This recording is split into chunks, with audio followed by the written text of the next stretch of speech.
Póngaselo algo así a 10 centímetros.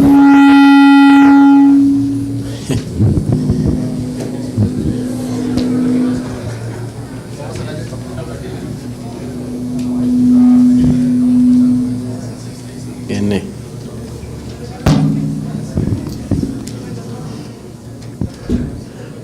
Buenas tardes, le rogamos tomar asiento para iniciar la sesión de la tarde.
Buenas tardes. Espero que podrían aprovechar ese almuerzo rico y descansar un poquito. Ahora en esta sesión se presentan los requisitos técnicos mínimos que publicó la CRIE el año pasado. Y puse algunos comentarios cuando nosotros propusimos como cosas adicionales aparte de lo que se publicó, pero en realidad son pocas cosas. En la mayoría de las propuestas coincidimos con la propuesta que hizo el IOR y algunas de las recomendaciones que hicimos se integraron en la propuesta y se publicaron en esa norma nueva. Bueno, para aclarar algunos términos, el sistema eléctrico regional,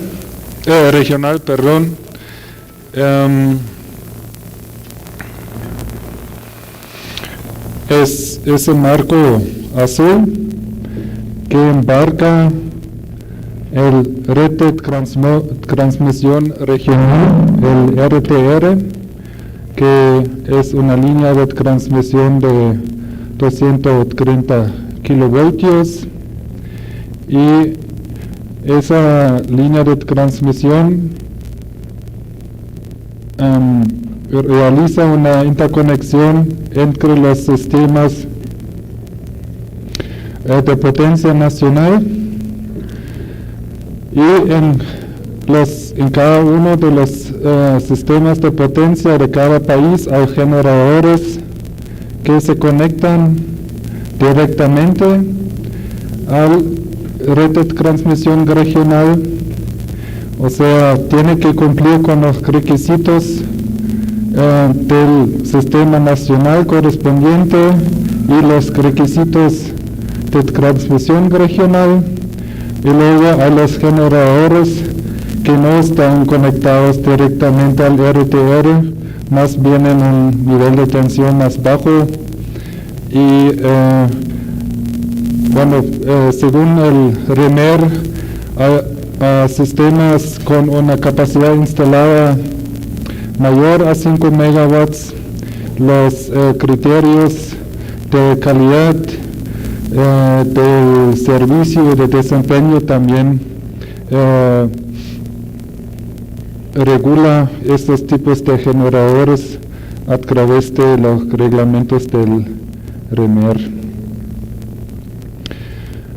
Bueno, según lo que publicó la CRIA, ese documento de los requisitos mínimos se refiere a los generadores de centrales de generación eólica y fotovoltaica que están conectados directamente al RTR y que posean una capacidad instalada mayor a 5 megawatts.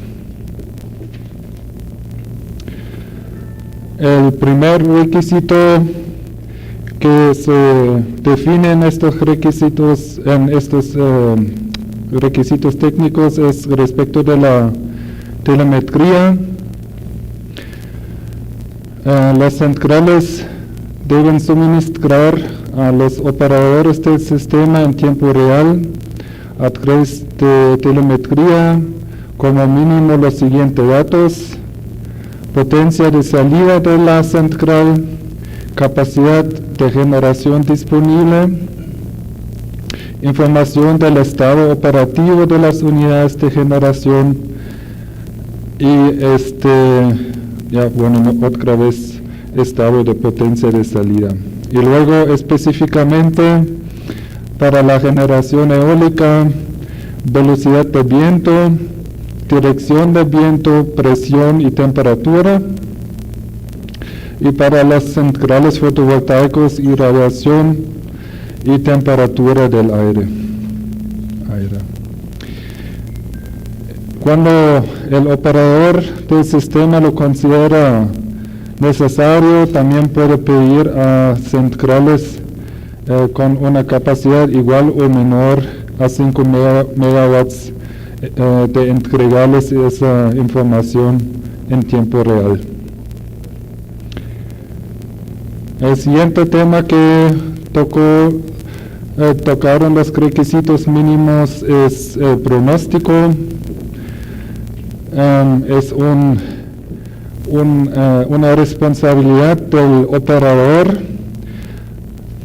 Se define que cuando la generación instalada en el país correspondiente representa al menos el 10% de la demanda máxima, los operadores deben proveer un pronóstico centralizado, y este pronóstico debe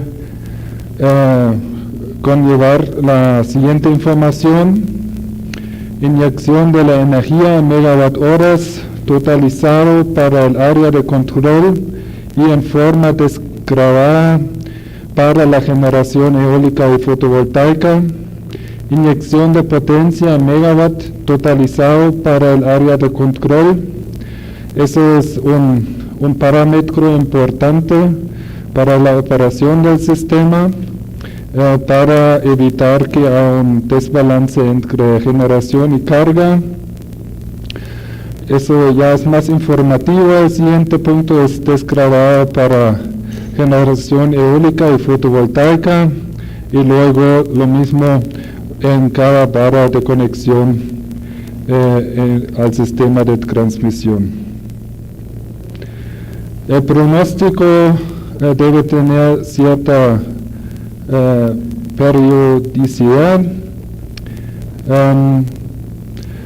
Para el día siguiente con una resolución de 1 hora, y pronóstico de los próximos 4 horas como mínimo con resolución de 15 minutos y actualización de cada 15 minutos.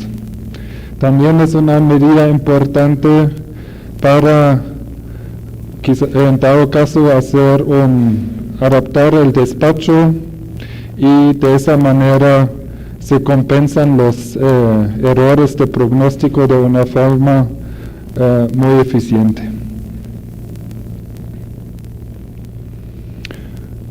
El siguiente tema es la capacidad de operación ante desviaciones de frecuencia.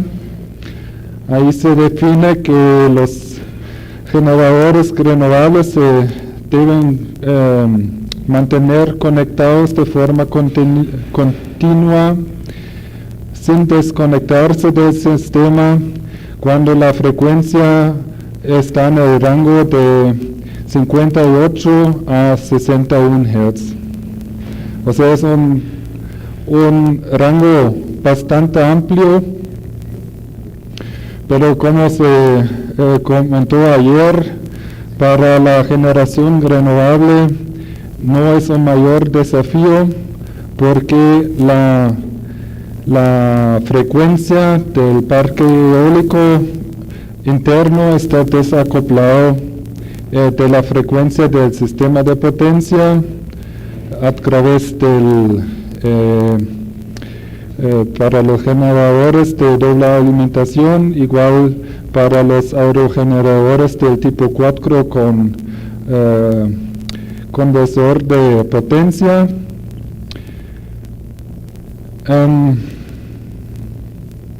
Y para los para las frecuencias fuera de estos rangos, la regulación se aplica la regulación nacional. Y el EOR se reserva el derecho de cambiar estos rangos para preservación de la seguridad operativa del sistema eléctrico regional. Luego la regulación primaria de frecuencia.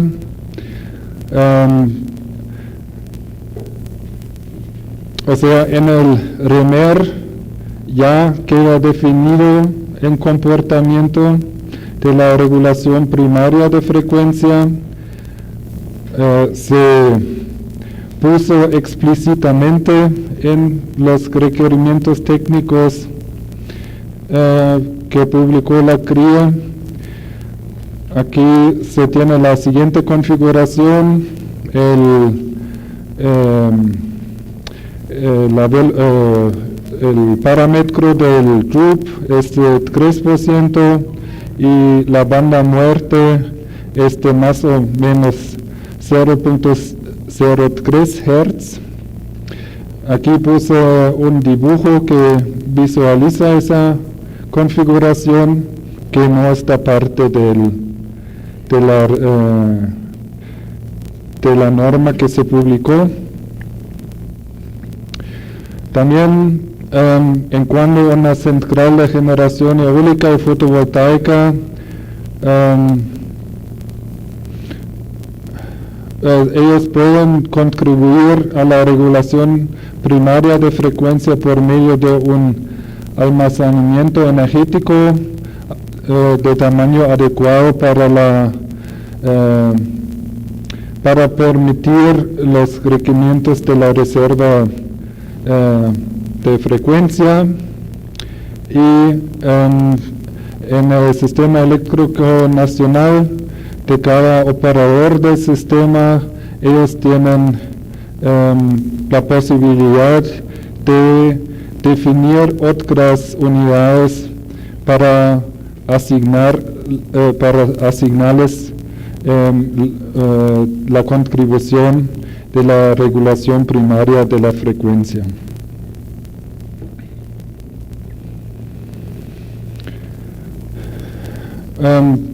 Nuestro comentario al respecto era que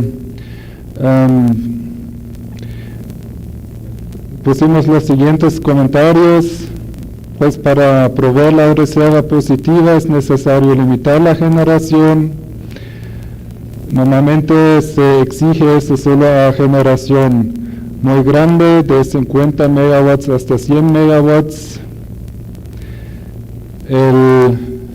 Eso que les comenté respecto que el combustible de la generación renovable no tiene costo, y la inversión en un sistema de almacenamiento puede aumentar el costo de inversión.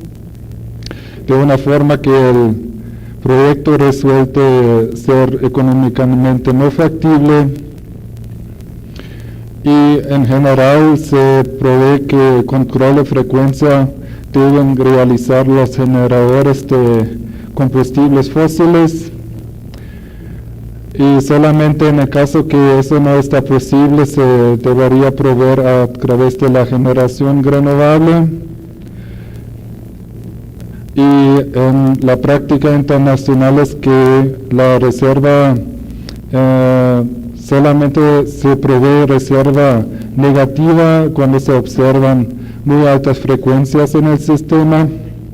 Y aquí puse una figura que visualiza ese requerimiento que se aplica, que es la práctica internacional.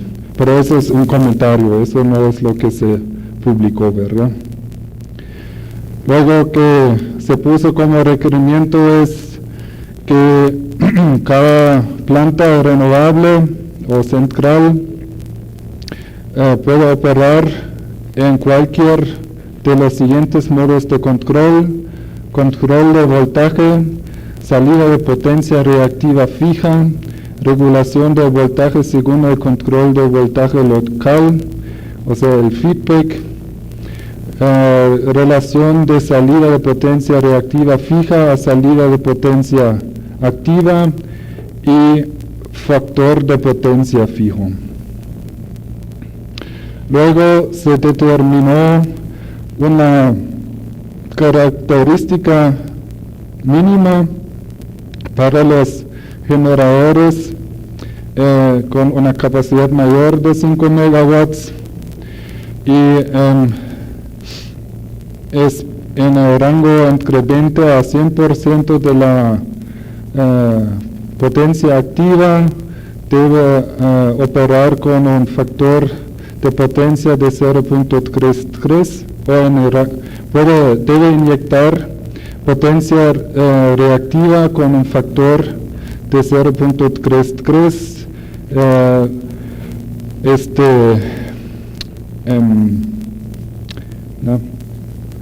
O sea, subexcitado y sobreexcitado, y también se contempló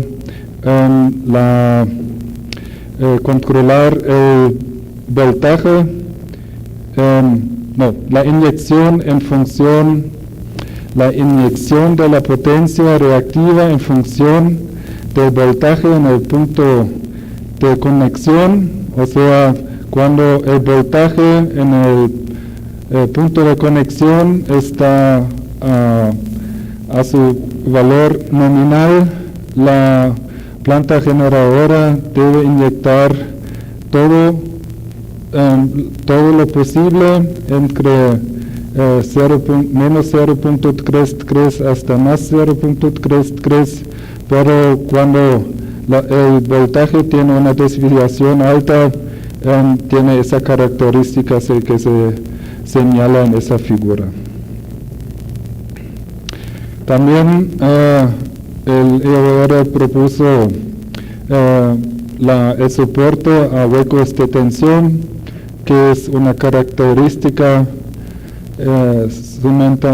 bastante importante, y el requisito es que cada operador del sistema define las características en función de sus necesidades, pero al mismo tiempo se definió un requisito mínimo que tiene esa característica para el soporte ante huecos de baja tensión hasta un voltaje de 0 voltios. Se debe mantener conectado por 150 milisegundos, y luego tiene 2 segundos para recuperarse el voltaje a un nivel de 90% del voltaje nominal. Y para el high voltage drive-thru se definió que se tiene que mantener conectado cuando el voltaje nominal se supera a 20% para un lapso de tiempo de 2 segundos. Y el operador del sistema puede definir requisitos más exigentes. Eso sería normalmente extender ese tiempo, algo muy exigente ahorita a 1000, o sea, 1 segundo mantenerse conectado, un segundo a un nivel del voltaje de 0% sería un requisito muy exigente. Eso es en el rango de lo que puede definir el operador del sistema, pero no puede ser menos de 150 milisegundos.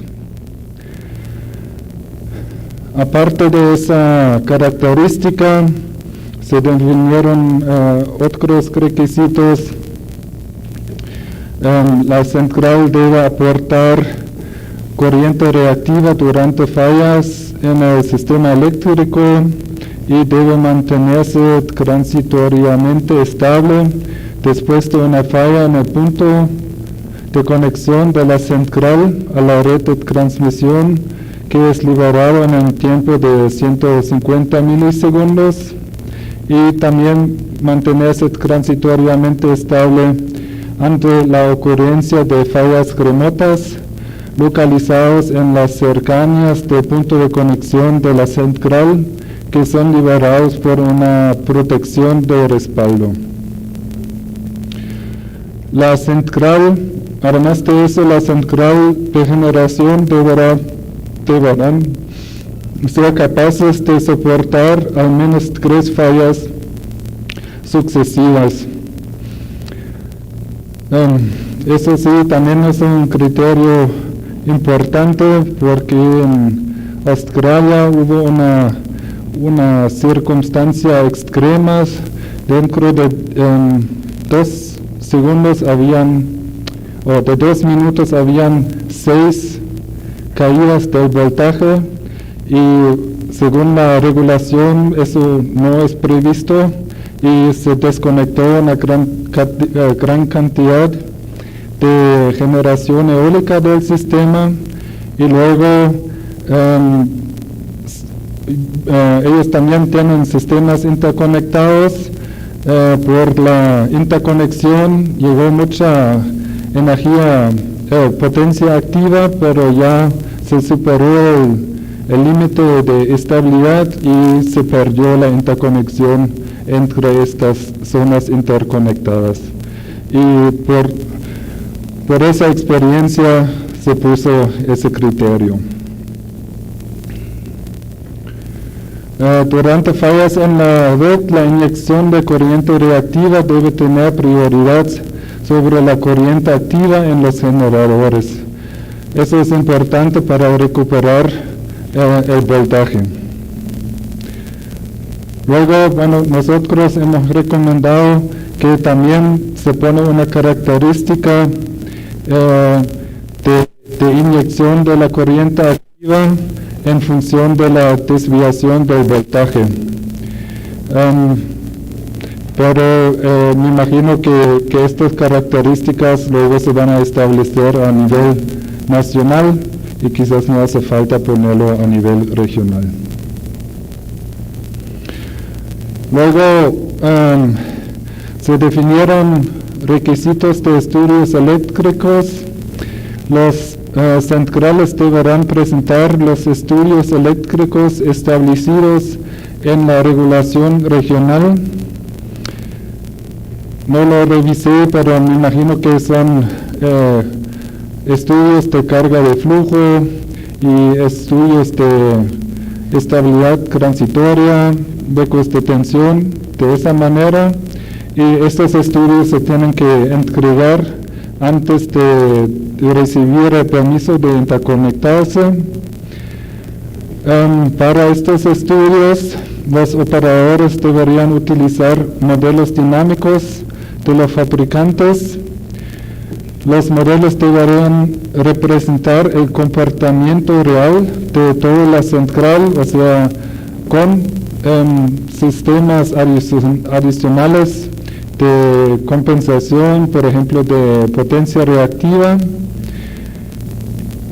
y el IOR proporcionará al solicitante una lista con los modelos de generadores eólicos y fotovoltaicos aceptados que se deberían utilizar para estos estudios.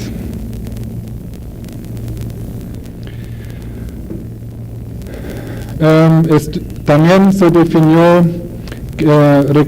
requisitos de cálculo de la reserva de regulación.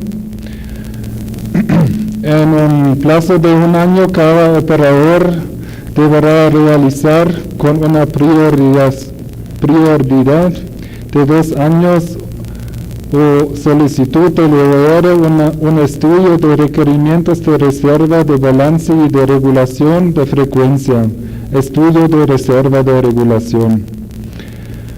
Dicho estudio deberá realizarse con base a las perspectivas de corto plazo, o sea, del aumento del parque de generación renovable, recursos de generación existente y previstos para cubrir los requerimientos de reserva de balance y de frecuencia o regulación de frecuencia.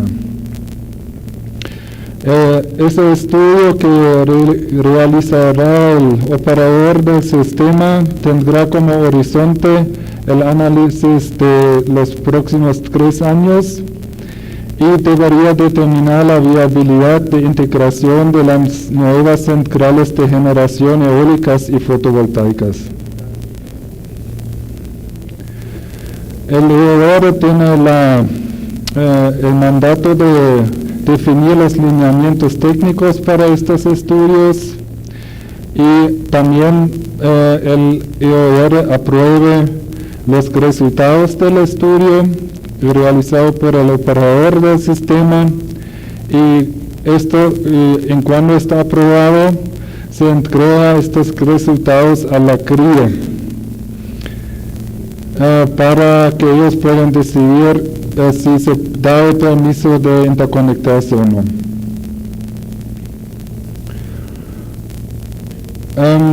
Y los interesados de interconectarse, como parte de los trámites, deberán presentar el estudio de la reserva de regulación vigente del área de control correspondiente. Ahí no nos queda muy claro porque eso es la responsabilidad del interesado, porque todos los partidos ya tienen los resultados del estudio, pero es un requerimiento. Y al respecto tuvimos los siguientes comentarios adicionales. Pensamos que se debería revisar el concepto de la reserva operativa y definir claramente los parámetros de todos los servicios auxiliares. Aquí pusimos unos ejemplos, o sea, definir bien el comportamiento de la reserva primaria. El objetivo es que se debería mantener en los rangos de frecuencia determinados por el operador, por ejemplo, en el rango de 58.2 a 62. Cuando hay una falla del generador más grande en el área de control o una contingencia en una línea de interconexión,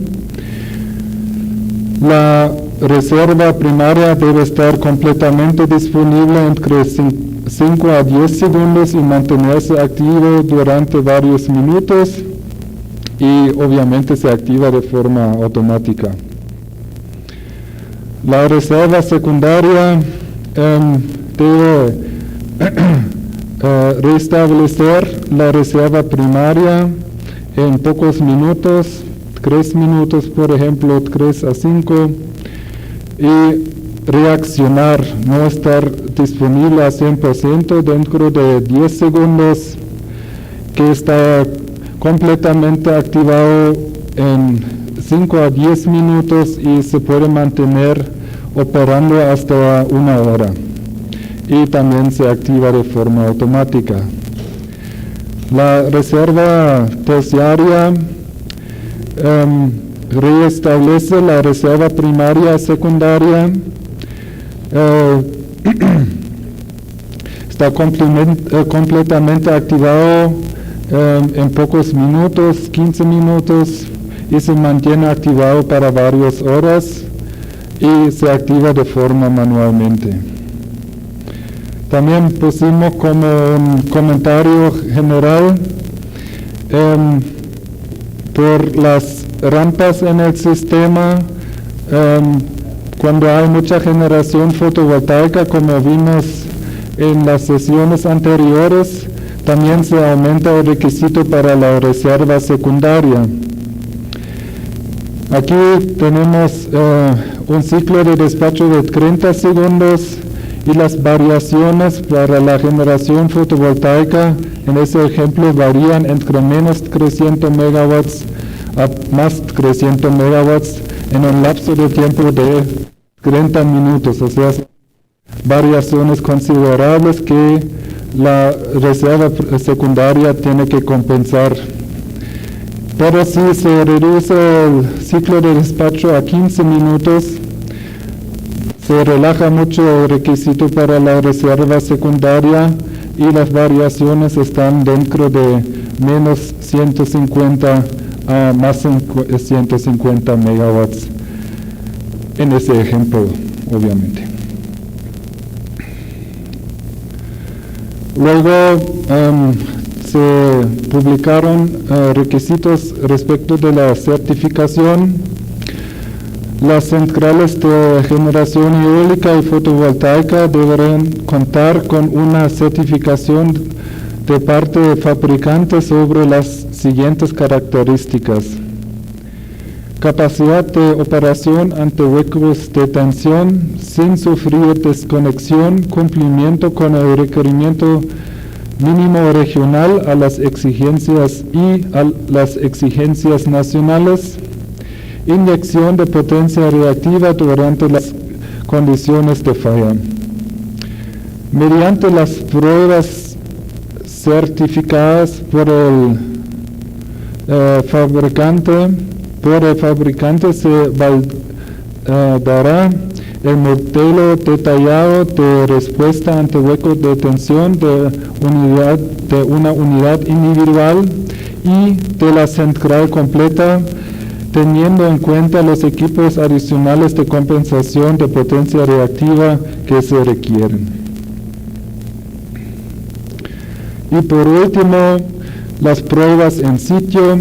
Las centrales de generación eólica y fotovoltaica, mediante pruebas en sitio sobre el equipamiento de la central ya instalada, deberán certificar las siguientes características: capacidad de control de voltaje y de inyección de potencia reactiva, capacidad para modular la potencia activa a fin de contribuir a la respuesta de la frecuencia primaria para las situaciones de sobrefrecuencia y subfrecuencia, validación del modelo equivalente dinámico para toda la central, prueba de comunicación en tiempo real, prueba de control de potencia activa, de modos de control de voltaje y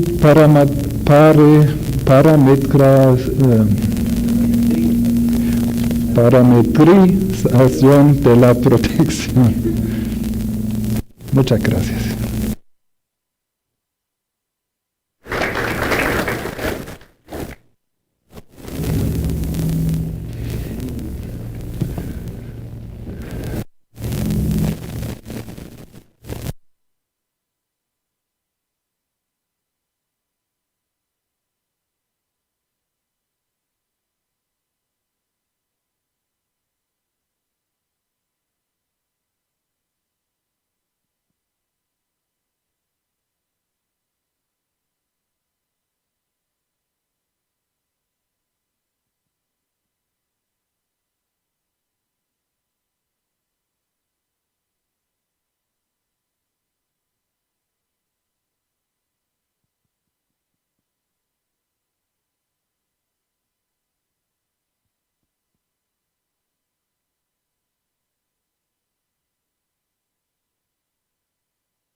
Hola, hola.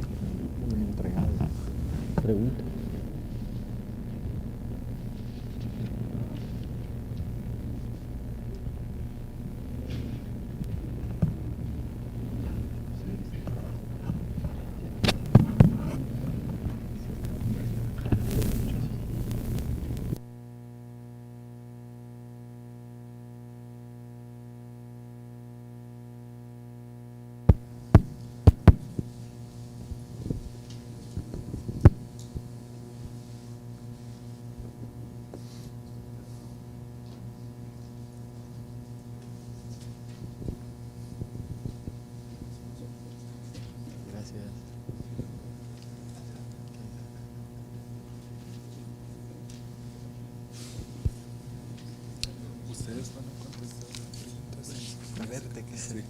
Sí, vamos a ayudarte.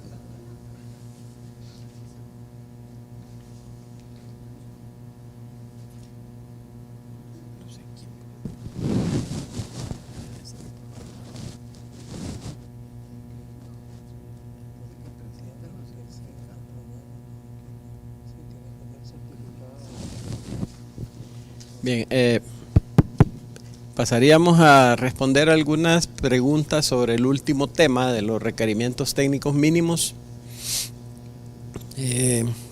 La primera es, ¿por qué tiene que ser aprobados los equipos por el EOR si eso no es su función? Bueno, la norma lo que dice, de acuerdo a lo que presentó también a Marco, es que se exige que se presenten certificaciones, ¿verdad?, del fabricante de que los equipos cumplen con esas características mínimas que exige la norma. Entonces se puede decir de que no es una aprobación directa del EOR, sino que el requisito es presentar los certificados dados por el fabricante. Esa sería como la aclaración. Y otra.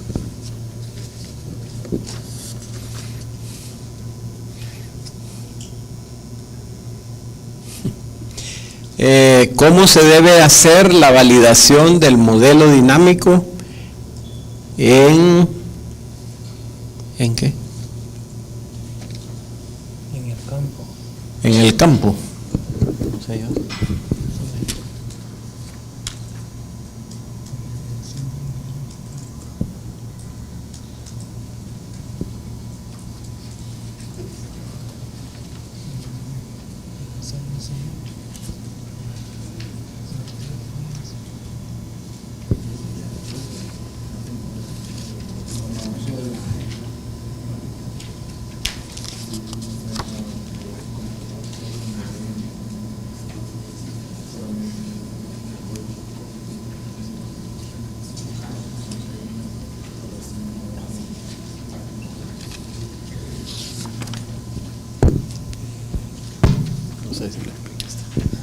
Bueno, sí, lo que discutíamos con Marco respecto a eso es que, vaya, no es una validación del modelo completo, sino que el modelo,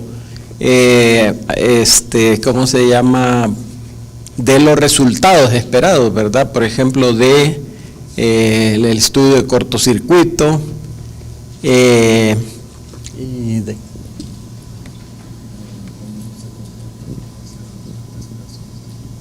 sí, cómo es el comportamiento de la, pues, simulando ¿cómo se llama?, la planta, sobre las desviaciones de frecuencia, ¿verdad? Entonces no es una validación completa del modelo, sino que a través del modelo se puedan reproducir digamos, estos resultados.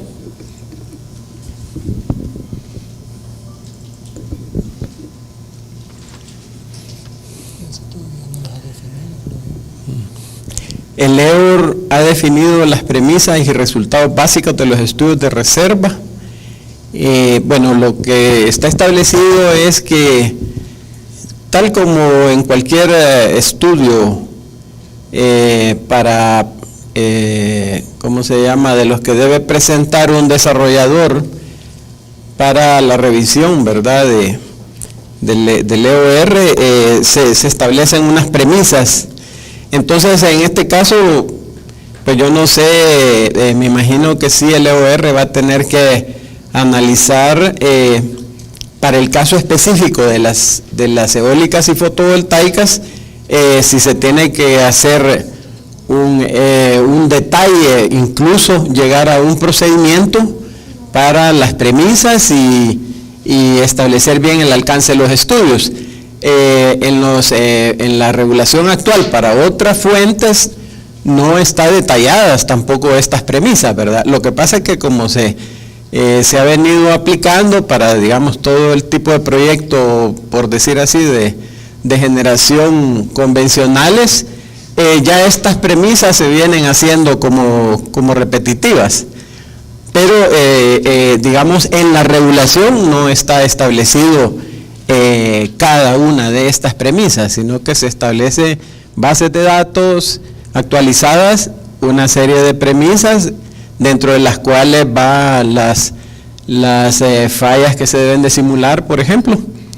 El objetivo es que a través de estas premisas se verifiquen el cumplimiento de los criterios de calidad, seguridad y desempeño, ¿verdad? Entonces, de igual manera,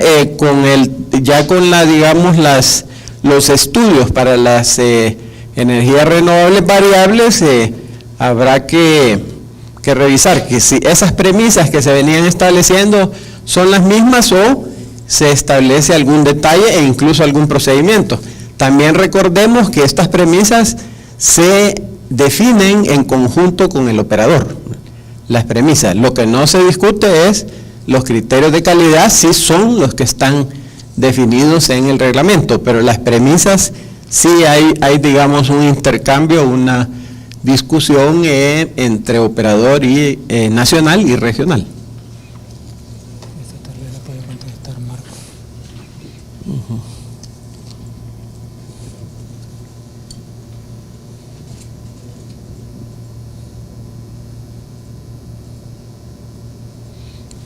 Sí, tal vez te la leo. Dice, en el sistema eléctrico regional, disparos de generación que provoquen baja frecuencia también provocan bajos voltajes en algunas ocasiones. ¿Cuál es un umbral adecuado en PU para que las plantas renovables entren en modo LVRT, cero inyección de potencia activa?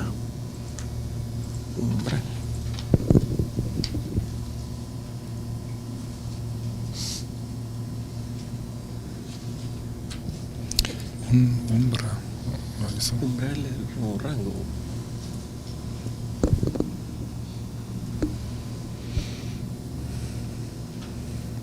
O sea,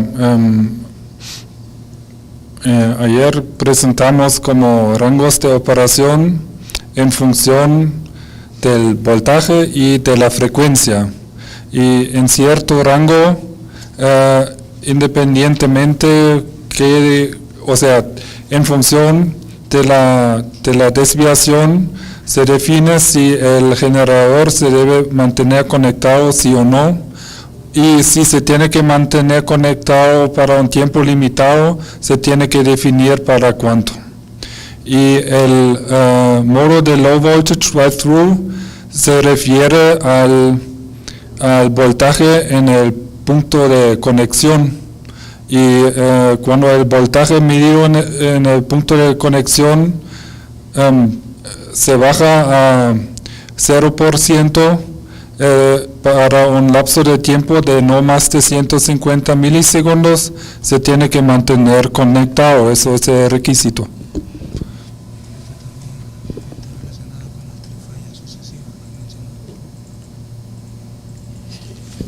Las plantas de energía renovable deben soportar 3 fallas sucesivas sin desconectarse. Las 3 fallas sucesivas son del mismo tipo y duración. ¿Qué ocurre si el sistema eléctrico de potencia no soporta las 3 fallas sucesivas? ¿Por qué ser tan riguroso con con las plantas renovables. Entonces,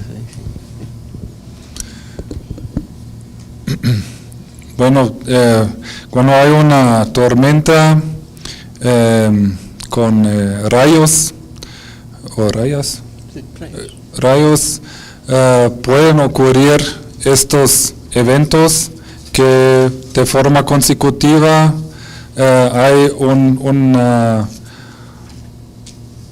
un bajón del voltaje que todos los generadores de renovables observan en su punto de conexión, y bueno, por las experiencias que se tuvieron en la Unión Europea se requieren 4 eventos sucesivos y deben mantenerse conectados independiente de qué tan grave es ese evento. Y sí, es un requisito muy exigente, y por eso, como recomendamos ayer, es que se definen los mismos requisitos para todos los generadores en el sistema.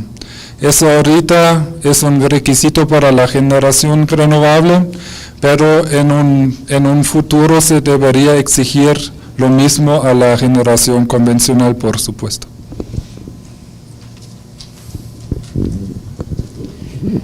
Dice, la magnitud de la reserva primaria debiera estar definida como la necesaria para que ante pérdida de generación no se desconecten las áreas de control, y no una frecuencia de 58.2. Bueno, puse ejemplo, no solo para decir en qué rango, pero no es algo que se tiene que aplicar, era nada más para tener una idea de qué estoy hablando.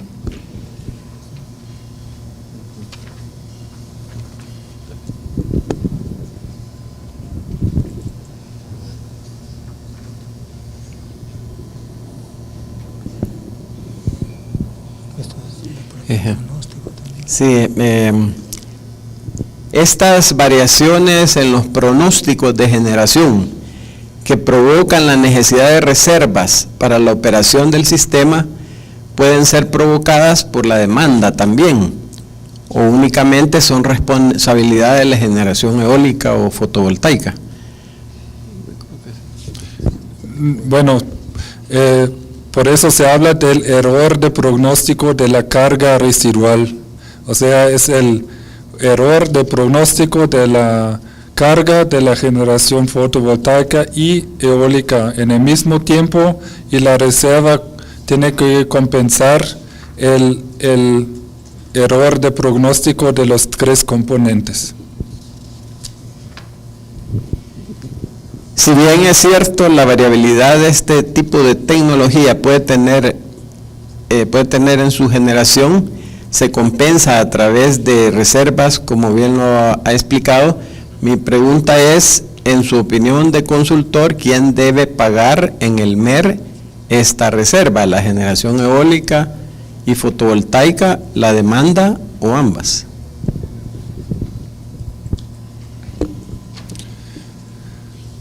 Bueno, el sistema de potencia existe para suministrar energía a los usuarios, ¿no? A las cargas. Entonces, por eso estos costos se socializan entre todos los usuarios y no se agrega a una fuente en particular. Eso es un concepto, o sea, hay un costo para proveer estos servicios auxiliares y se distribuyen a todos los usuarios, o cuando se manejan como conceptos de que se permite que otro usuario vende ese servicio de la reserva primaria a un tercero, entonces a un contrato bilateral, que también es una opción. Y esos son los 2 conceptos principales que conozco para definir quién debería pagar estos servicios auxiliares. Pero normalmente no se cobra a una tecnología más o menos solo porque es un aerogenerador o una termoeléctrica. Bien, la siguiente pregunta es, pregunta para la CRIE. ¿Qué sucede cuando en la regulación nacional las declaraciones de los pronósticos de generación están a cargo del generador y no del operador nacional? Y en la regulación del MER, la CRIE lo está imponiendo al operador. Esta cuestión es por el tema de la jerarquía. Así como está establecida la regulación regional, a través de la jerarquía, el EOR se comunica directamente con los operadores nacionales. Si bien en cada país, si en alguno de los países el pronóstico lo hace el generador, pero el generador debe trasladar dicha información al operador nacional y el operador nacional al EOR.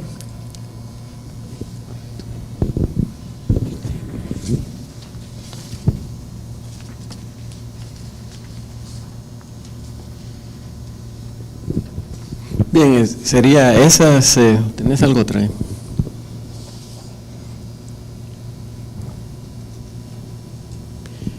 Bueno, aquí dice, no es posible pensar en un modelo parecido al mercado eléctrico europeo, donde el soporte a la variación de la generación renovable no convencional de un país puede ser adquirida en otro con generación convencional estable remanente de algún país que algún país tenga, pensando que en el futuro la RTR se mejorará en su robustez con los planes de expansión de la transmisión que están en CRIE para su análisis.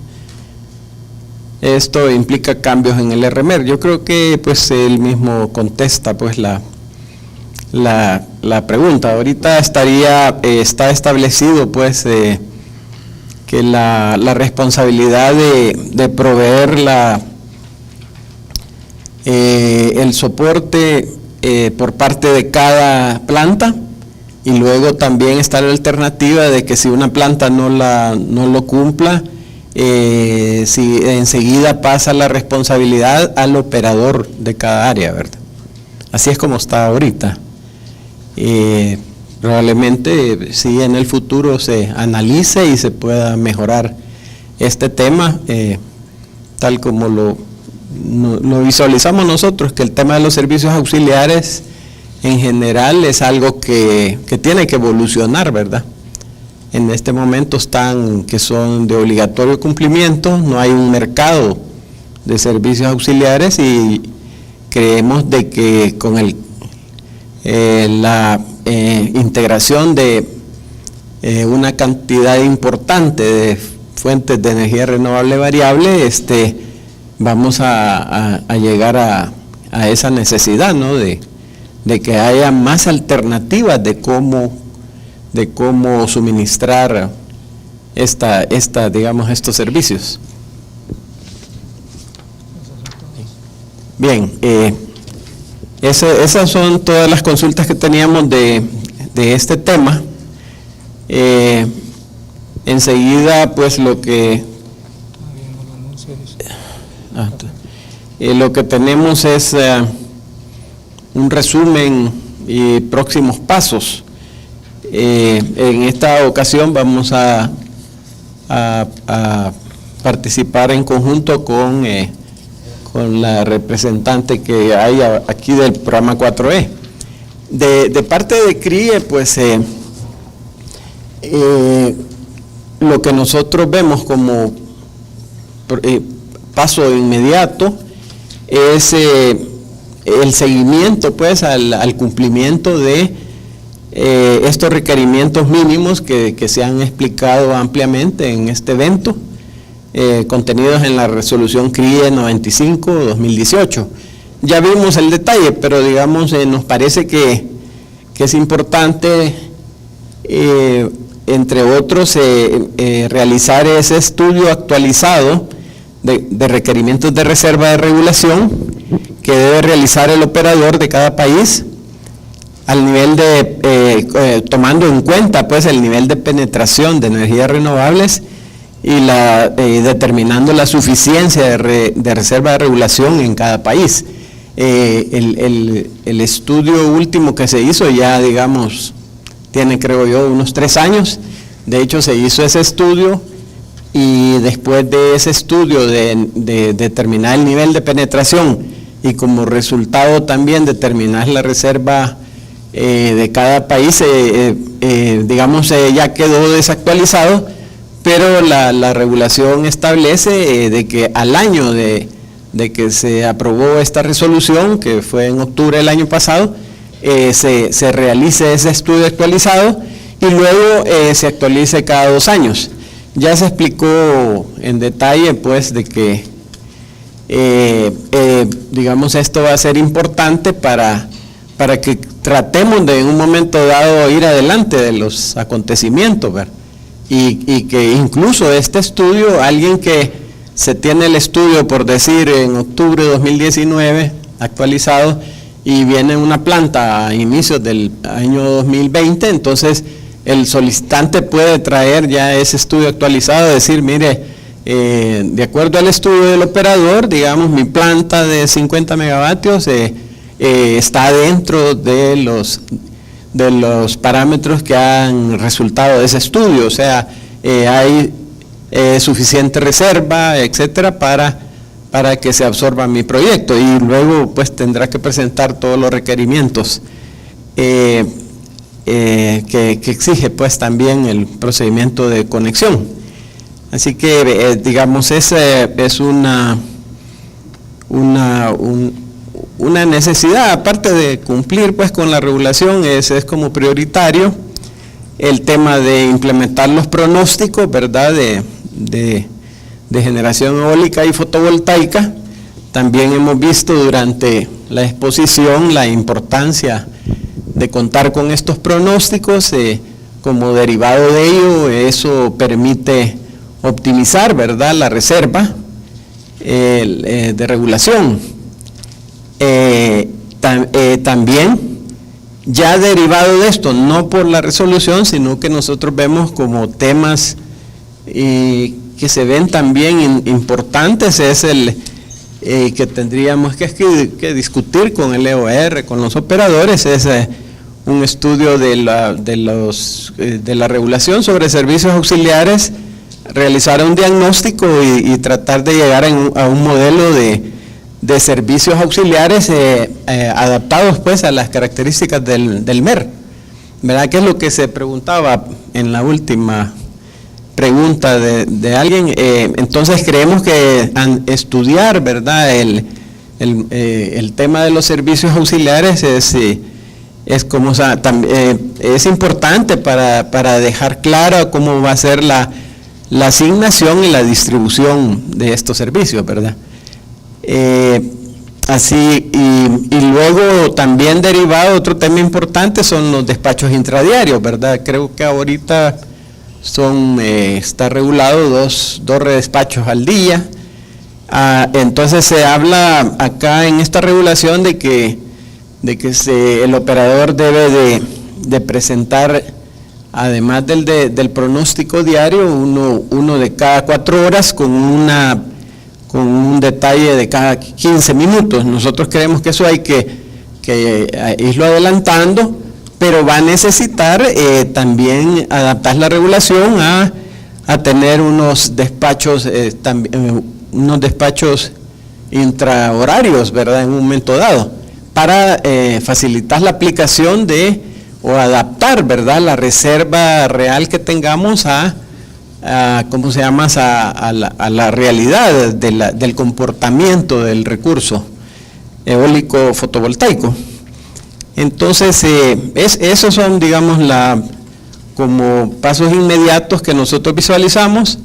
También comentarles que estamos participando siempre con la cooperación de la Agencia Internacional para el Desarrollo de Alemania, en 2 temas, que es el de la digitalización para la integración de la red, como un estudio de aptitud de digital. Yo sinceramente no entiendo bien el alcance, no estoy en ese tema, pero se anda buscando la oportunidad pues de también de optimizar todo este tema y tratar de integrar lo más posible todos los procesos para manejar la información de manera más óptima a nivel de operación.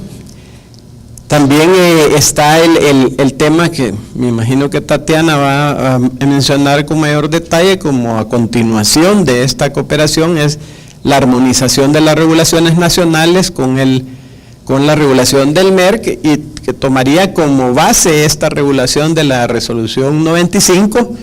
Se analiza y bueno, cada país va a decidir. Sabemos pues que los países, como en muchas cosas en la regulación, tienen diferentes niveles de desarrollo. En el tema específico de la regulación para las fuentes renovables, pues se puede tomar de base la regulación del MER y buscar adaptar lo que consideren conveniente y tener una regulación cada país, ¿verdad?, al respecto. Así que yo me quedaría hasta ahí, le daría la palabra a Tatiana para que ella haga su resumen.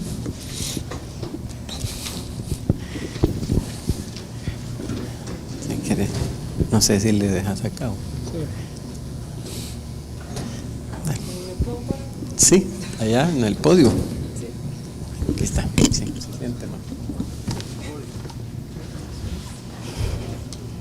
bueno, buenas tardes a todos. Es un honor estar para mí aquí parada en nombre de la cooperación alemana, darle las gracias primero antes que nada a Marco. Ha hecho un gran esfuerzo, tiene jet lag, 8 horas él lo ha adelantado. En este instante seguramente estaría dormido, así que muchas gracias por el esfuerzo, y también a la CRIE, ¿no?, por hacer este taller, el cual nos parece que es una excelente iniciativa, porque una de las cosas que más promovemos nosotros es la gestión de conocimiento. Y bueno, más que hablar de próximos pasos, hacer un poco un resumen. Para eso he pasado también un poco nuestro punto de vista de lo que significa estar acá. Antes que nada, pues, mencionar algunas cosas, hacer un recorrido. Ayer tuvimos la oportunidad de tener acá al secretario ejecutivo de la CRIE, él nos hacía ver un poco el estado actual del mercado eléctrico, ¿verdad? Nos decía también cómo son las tendencias, o han estado las tendencias en los últimos años en cuanto a las solicitudes de conexión, no solamente de generación, pero bueno, si hablamos de generación, al menos casi el 30% se refieren a las tecnologías solares, fotovoltaicas y eólicas, lo cual es bueno, y también nos hacía una referencia de lo que se avecina, ¿no?, en el corto plazo. En el corto plazo estaba buscando la cifra, pero recuerdo que eran alrededor de 600 megavatios los que se estarán instalando al menos, así que estamos enhorabuena con esta resolución, que también él lo hablaba, él habló del proceso y lo vemos de manera indispensable, ¿no?, para poder seguir con el desarrollo de este tipo de tecnologías. Como lo decía mi colega ayer, nosotros estamos promoviendo siempre la diversificación de las matrices energéticas para depender menos de los combustibles fósiles, ¿no? Tenemos compromisos todos los países de reducir emisiones de gases de efecto invernadero. Eso a nivel, por ejemplo, de los NDC, no sé si ustedes ya saben al respecto, pero por ahí viene nuestra línea de trabajo. Así que todos somos parte, ¿no?, de esos compromisos que tenemos. Así que bueno, el ingeniero Giovanni habló un poco de la situación actual, como lo acabo de decir. Luego de eso, pues Marco ha recorrido muy rápidamente, ¿verdad? Sabemos que para muchos ya eran cosas ya vistas, para otros tal vez no, pero lo importante era empezar con los conceptos. Él nos hacía ver cuáles son las tendencias globales. Aquí una pregunta para todos. Bueno, la tecnología solar fotovoltaica ha decaído. Antes un kilovatio costaba 5.000 euros, un kilovatio instalado, ¿no? Y ahora anda alrededor de 1.5. Entonces, eso nos hace reflexionar un poco el hecho de, bueno, los incentivos que tenemos realmente están todavía, podrían ser modificados o no, porque tenemos incentivos fiscales en casi todos los países, entonces, y abajo la tecnología. Entonces, es una buena pregunta para cada regulador, para cada actor aquí representado que está a cargo de eso. Eso por un lado, y por ejemplo mirábamos cómo países como China y Reino Unido van adelantados en cuanto a al despliegue de la energía eólica. En cambio, bueno, sí, en el tema de la energía eólica, y bueno, también nos hacía ver, Marco, el desarrollo tecnológico, cómo está siendo requerido el control de potencia activa y de frecuencia de este tipo de tecnologías. Los avances están, así que hay que aprovecharlos, ¿no? Ahora bien, eso fue en la primera sección, y luego ya en el resto, pues, él fue introduciéndose cada vez más, vimos las opciones de conexión, vimos, por ejemplo, el impacto que hay en las cargas de las líneas, ¿no? Y qué cosas se pueden hacer. También vimos ya las condiciones de conexión, vimos ejemplos, por ejemplo, del código de Reino Unido, y bueno, luego de eso, lo más importante de todo, bueno, todo es importante, ¿no? Pero algo que mucho hemos hablado y ha sido parte del tema de hoy precisamente, es el tema de la flexibilidad. Y aquí viene también un punto de reflexión. Todos somos aquí personas que estamos representando a nuestras instituciones y todos tenemos un rol. Entonces, ¿qué puedo hacer yo?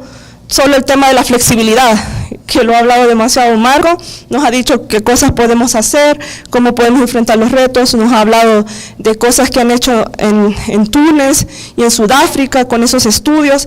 Entonces, por eso digo, más una reflexión. Entonces, yo le diría que cada vez que uno va a un taller, pues es importante pensar en qué yo puedo aportar a mi sector eléctrico, porque al final somos un todo, al final todos estamos aportando a reducir lo que hace este efecto invernadero. Entonces, les dejo eso, y también muy importante el tema de almacenamiento, que es lo mejor para cada país, eso es importante. Lo hablaba Marco, no todo tiene que ser baterías, pero tal vez sí. Yo escuchaba comentarios de Costa Rica que tal vez lo era. Entonces, ¿qué tal los otros países? También él habló de las hidroeléctricas reversibles. Entonces, ¿qué tecnologías vamos a implementar? Así que todo esto es parte de la reflexión. Y bueno, Marco en un momento nos va a presentar ya de manera práctica la herramienta para determinar los requisitos de reserva operativa, una herramienta que han ocupado para hacer sus estudios, por ejemplo, en Sudáfrica. Y bueno, es interesante, ¿no?, poderla conocer este día, y va más en el tema de planificación, si no mal entiendo, ¿no? Así que para los planificadores es algo interesante. Y bueno, como último, tal vez ya punto, tal vez quería retomar nada más lo que hablaba el ingeniero Pepe Linares. Bueno, nosotros como cooperación queremos dejarle a la región, estamos en nuestra tercera fase, posiblemente la última.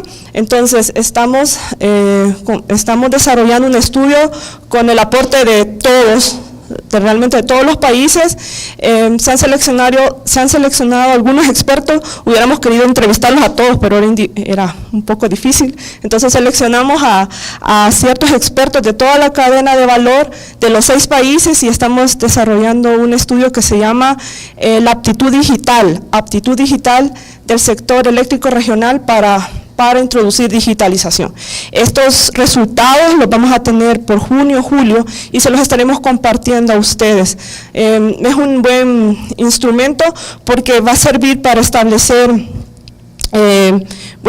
hemos evaluado las tendencias globales, energéticas, hemos visto también qué herramientas se pueden aplicar y qué fue lo que dijeron los expertos y qué cosas falta o tenemos y qué falta por fortalecer tanto cuestiones de marco regulatorios, infraestructura, capacidades humanas. Todo eso va a estar en este informe, en este reporte, desde ya se los anunciamos y esperamos podérselos compartir. Ya estamos en la fase de finalizar este reporte y van a haber unas actividades de difusión. En su momento se los hacemos llegar a todos para que todos puedan conocer más de este trabajo.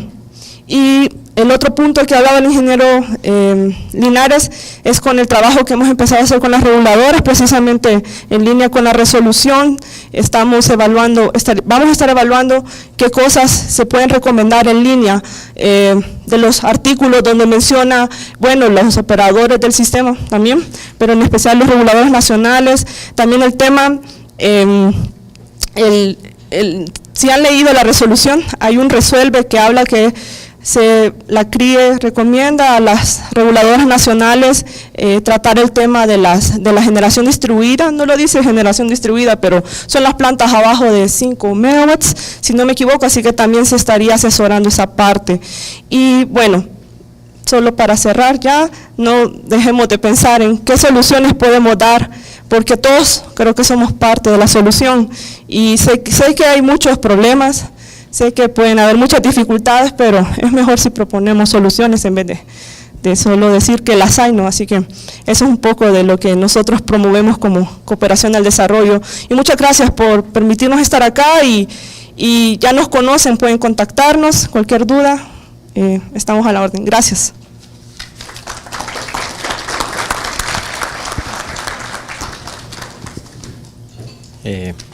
Bien, entonces haríamos un break ahí para el café y continuaríamos luego con la sesión de sesión práctica para el uso del programa ORT, requisitos de reserva. Entonces regresamos en unos 15 minutos.